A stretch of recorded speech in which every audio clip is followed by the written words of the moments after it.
Welcome, thank you. Talk to me about how you're feeling with this upcoming election. What's on your mind these days?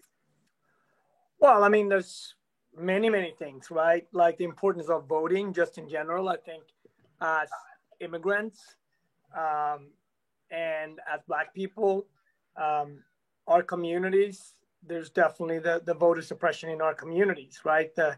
You already see the lines, whether it's in Dallas or in Wisconsin or across the country, right? So I do think that it's encouraging that so many people have already voted, but we have to continue to show up when we have to vote because it's a privilege and nothing's going to get changed without um, voting. Exactly, right. So talk to us about what's happening in New York. I mean, you obviously are doing a lot for the community there, and this affects a lot of Ethiopian American businesses and other restaurants in the service sector space. And we can talk about your work with the Independent Restaurant Coalition, but what are you witnessing in terms of how businesses are trying to survive through this global pandemic? I mean, it's a very dire, very challenging situation, especially when you think about it from a Black lens, an immigrant lens, right? Um, the sad thing is that this winter will be very difficult, probably the most toughest time we've ever experienced, right? So then it's really okay. How do we navigate ourselves through this?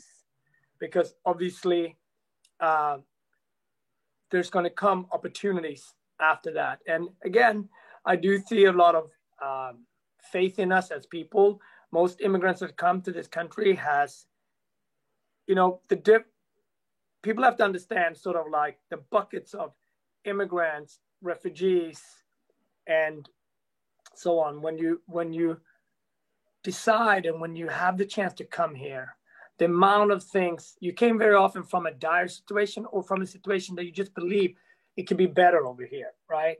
Mm-hmm. So we can relate to the dual pandemic of the racism that is happening in this country right now. And the sad truth is that COVID will be fixed way before racism will be fixed. But I do think as an immigrant community, we can look at each other as what we've done as a collective. And that's the only way that's going to happen here is to get through this very rough winter that we're going to go into. And then after that, there's going to be opportunities if we navigate through it together. Exactly. So, we know about the restaurant industry. It's estimated that $240 billion this year will be lost during COVID. And you have talked about sort of the Independent Restaurant Coalition that you are a founding member of. Can you talk to us about sort of why you started this coalition? Why do you feel it's important? What message would you have for Ethiopian Americans, Eritrean Americans, Nigerian Americans, Black Americans? We're all together in this. Well, I mean, I think I entered this year with one idea what I think 2020 would be. And then like everybody else, we all changed our goals, our perspective. Number one became safety, right? And then how do we deal with COVID? So for me, it was really targeted in many different ways. I was in the middle of writing my book, The Rise, which is really a deeper dive on Black and African chefs in this country in terms of broadcasting and sharing our stories, right? I was thinking about the book in a completely different way, but during the spring of George Floyd and Breonna Taylor, and also during the pandemic, I shared that experience in the book. And now The Rise is really a collective of how can we connect with each other. I listed over 200 Black and brown chefs, Instagram accounts and social media accounts. So this is not a local conversation. This is nationwide, right? And it does have connectivity to Nigeria and the continent because cooking the rituals of our food and of our journeys comes from Africa, comes from the continent, right? And we share that as Black people. How we go about it is different, whether we are close to the water or we live in the mountain and so on, right? But it's important to understand the value of our work, our worth, and broadcast and share each other's experiences. Second part that, happened was partnering with World Central Kitchen. And Red Rooster alone in Harlem has served over 200,000 meals since March, over 1,000 people a day for the last 6 months. And in Newark, we had Newark Working Kitchen together with Michael B. Jordan and Audible.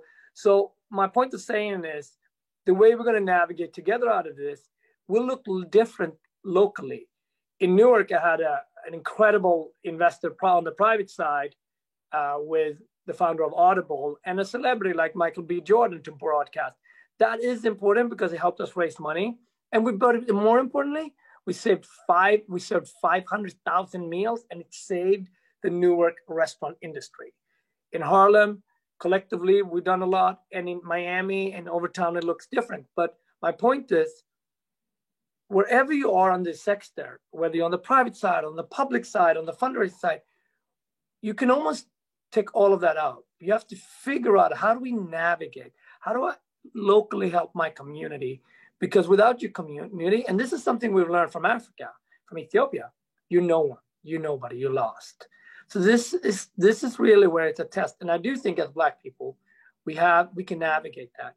The last things that I wanted to do was to be very transparent. And I started my podcast together with my partner, Jason Diakite, this moment. And our podcast, we talk about it from a Black lens, two Black creatives, so we can share with other people what we're going through. Like, we were used to large audiences, whether him in the music industry, or whether it's me in the restaurant industry. But I know there are listeners out there that are going through similar things. And then we bring in incredible speakers like Thelma Golden, like Nicole Hannah-Jones, like Kimberly Jones, that can sort of share their stories and their perspective. We have an incredible African-American woman, Yuteka Edie, that started in the civil rights movement, and now today is the most powerful lady one of the most powerful Black ladies in Silicon Valley. So we're all pivoting, and we have to learn how to pivot. First, we got to vote, and then we got to learn how to pivot, because that's what's going to take us through this. And guess what? As Ethiopians, as Africans, as immigrants, we've always learned how to pivot, because that's how we got here in the first place. Excellent point. I'm with you 100%. And one of the things we know about the Biden administration is that there's a concerted effort to recognize the power of our community, power that we already know we have. But of course, you spoke to the coalition building piece, which I think is so critical in the current administration.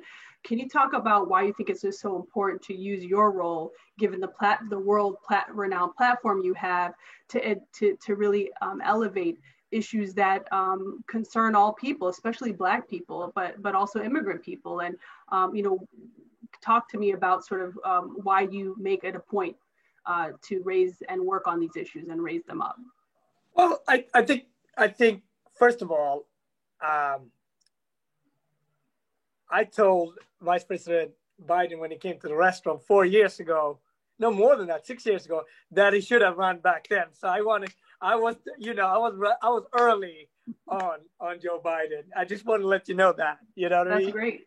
Because he is. I've had a chance to meet him a couple of times, and he's always been a great listener and a person that is curious about other people. I had met him at the White House during the Obama administration, and he was very open, speaking to everyone in the room, seeing everyone in the room. From the staff to people that were just there, and that for me it's a sign of somebody that's curious.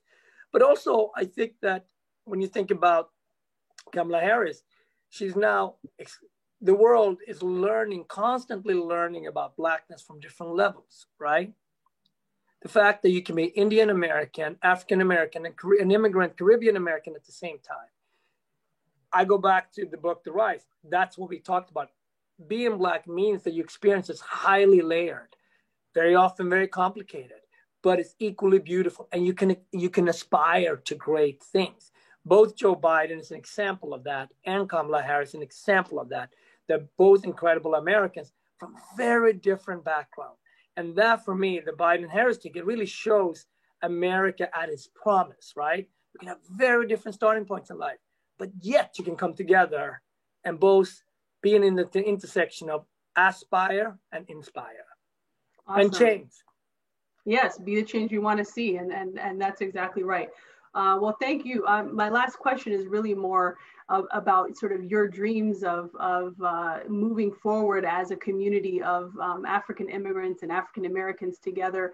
What do you envision will be the future under a Biden administration? What do we hope for that will improve given all of the challenges going on in the country? Not just service sector industry, that's one part, right? Economic relief for businesses, but we're also in a time where we are fighting some very harsh measures of racial oppression resurrected again, and it's been troubling to stand strong in who we are with our identity and feel like we're part of the American story. So what do you hope for after November 3rd? Well, I think the most important thing is to vote and get everybody out to vote. That's the most important thing. Then and it's almost strange to say this, but I have to, that we then have to make sure that we have a safe handover, right? Something as basic as that. We have to make sure that that happens. Mm-hmm. So for me, it's the short term, which is maybe from now to November 3rd. Then it's how does the handover happen to January 20th or so, right? And then at the same time, parallel movement of America has to reposition its back in to the world, right? We obviously have gone on an opposite direction right now, and we have to quickly reposition that and build trust back, right? What's happening in Nigeria right now is also linked to what's happening in America. And we can't forget our sisters and brothers in West Africa now.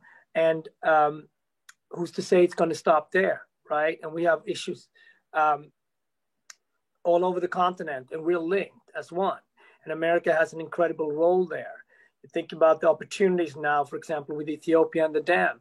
Well, how do we make sure we have a peaceful conversation? And America has a very important role there. We can't sit on the sidelines of that.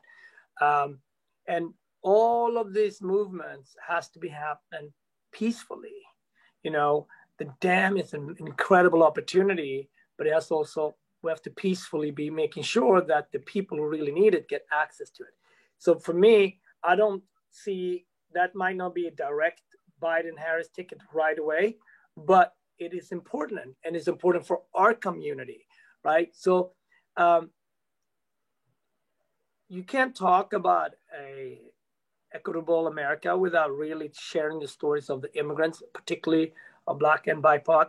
So there are short-term goals, and then there are long-term goals. And the important is to ask questions, tough questions, and standing in front of the elected officials on a local level and on a federal level, right? So there are checks and balances.